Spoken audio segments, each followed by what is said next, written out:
Terima kasih Anda masih bersama kami. Kita masih mencari tahu misteri subsidi kereta cepat. Saya ingin langsung ke Pak Aditya dulu. Pak Aditya, MTI kan mendukung KCIC ya?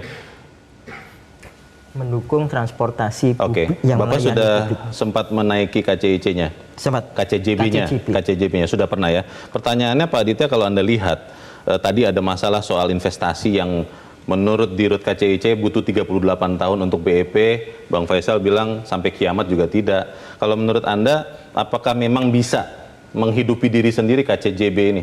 Ya, maksud saya begini Mas, kita lihatnya satu, secara konstruksi ini sudah selesai. Tapi tantangan berikutnya adalah operasi itu adalah seberapa bisa survive dan seberapa bisa sustain. Kalau soal balik modal itu mungkin investasi itu agak gelap lah. Tapi kalau yang penting kan sustain dan survive dulu Mas Bang Leo. Nah, bagaimana supaya menuju ke arah situ? Menurut saya sih, satu, okupansi. Dua, pendapatan di luar tiket. Non-fare box revenue. Kemudian yang ketiga adalah dari sisi efisiensi dari operating cost. Kalau Argo Parahyangannya mau dihentikan katanya begitu, Anda setuju tidak? Saya melihatnya harus dibuat semacam gap supaya yang satu tetap survive, yang satunya lagi juga okupansinya ada tinggi. Dengan cara seperti apa? Menurut saya Argo Parahyangan tidak perlu dimatikan, tetapi diberikan segmen market yang baru dengan melayani lebih banyak stasiun yang disinggahi. Sehingga waktu tempuhnya akan lebih panjang, sehingga masyarakat ada pilihan. Mereka yang misalnya berhenti di Bekasi, Cikarang, Karawang, Cikampek, Purwakarta, Pleret, sehingga masyarakat yang tadinya tidak terlayani oleh Argo Parahyangan menjadi terlayani, waktu tempuhnya menjadi lebih panjang. Hanya mengoperasikan kereta kelas ekonomi premium misalnya, sehingga mereka yang tidak merasa bahwa perlu membeli waktu, mereka akan memilih. 38 tahun balik modal itu asumsinya berapa penumpang dengan kereta cepat ini per hari Pak Aditya? Ya kalau kemarin KCIC dari 30.000 penumpang per hari sempat diturunkan menjadi 10.000 penumpang. Nah mungkin 10.000 per hari ya? Mungkin karena itu. Cuman maksud saya dari sisi tadi kan subsidi, tadi membahas subsidi. Saya sih merasa bahwa subsidi itu sebetulnya menurut saya tadi kalau mas dugaan saya subsidi itu sebetulnya memang tidak pernah ada. Baik. Yang diperlukan adalah sebetulnya mendukung supaya KCJB ini memang okupansinya aman. Dengan cara seperti apa ya? Harus ada insentif dari pemerintah kan kira-kira. Terima kasih Bang Faisal. Kalau Anda mengatakan sampai kiamat tidak akan balik modal, kan juga kita berpikir bahwa proyek pemerintah tidak harus untung juga sebetulnya. Bagaimana? Tidak harus untung berarti tidak berarti ugal-ugalan kan.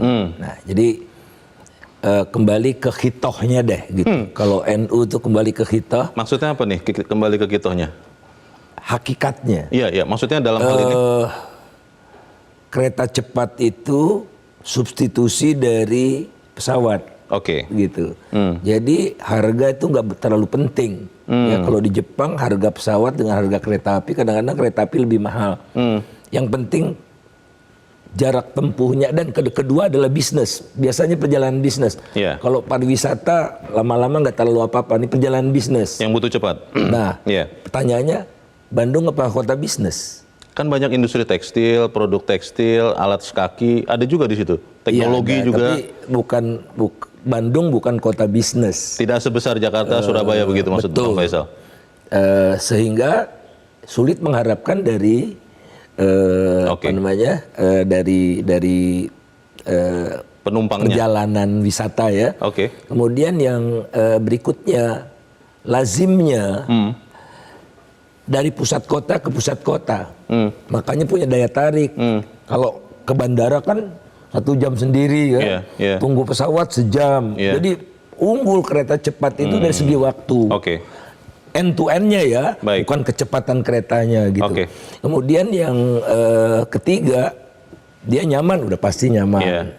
Nah oleh karena itulah, maka kita bisa melihat bahwa memang salah kaprah gitu, cacat sejak lahir. Cacat sejak lahir. Dan nggak mau dengar. Pokoknya kan gitu Pak Jokowi, soalnya saya udah pernah coba dan enak gitu. Pertimbangannya cuma itu. Jadi tidak ada di RPJM, tidak ada di PJP, datang begitu saja. Di sebelah Bang Faisal ada wakil rakyat juga Pak Suryadi. Anda lihat tadi kan Pak Aditya mengatakan yang penting sustain dulu, penumpangnya ada dulu. Kalau Anda lihatnya ini bisa atau tidak? Ya, jadi memang dari berbagai aspek kereta cepat ini sepertinya tidak layak karena kelahirannya saja bermasalah ya. Saya melihat kalau kita menoleh ke belakang, perencanaannya ini proposalnya itu hanya copy paste proposal di Cina. Begitu dibawa ke Indonesia ternyata tidak cocok. Ya misalnya dari sisi konstruksi ya. Di Tunnel 2 mereka kan kaget, loh kok ternyata geologinya seperti ini gitu. Dari situ berarti kan tidak ada perencanaan. Belum lagi teknologi telekomunikasi yang digunakan itu kan masih menggunakan GSM Railway.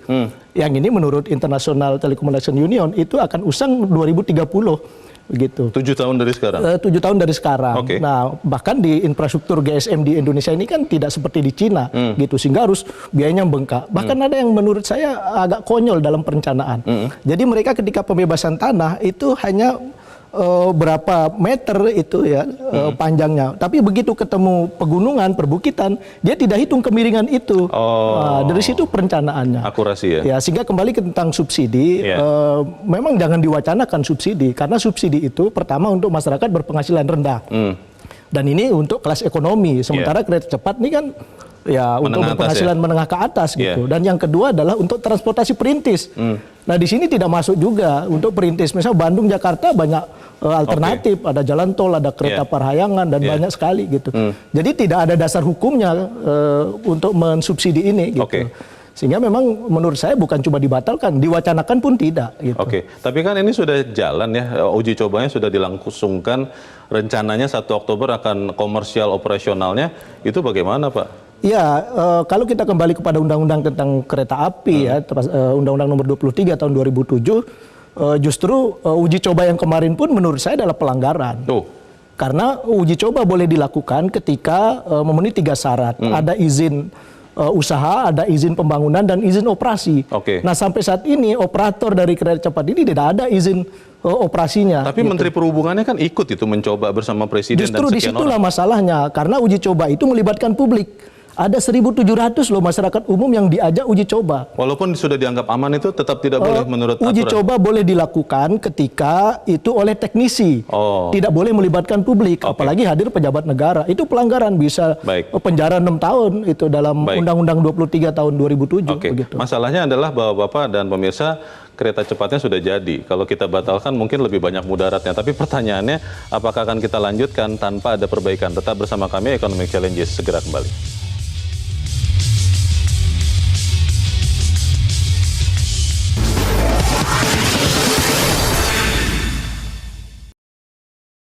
Cara mudah mendapatkan informasi dengan satu sentuhan jari. Download Metro TV Extend.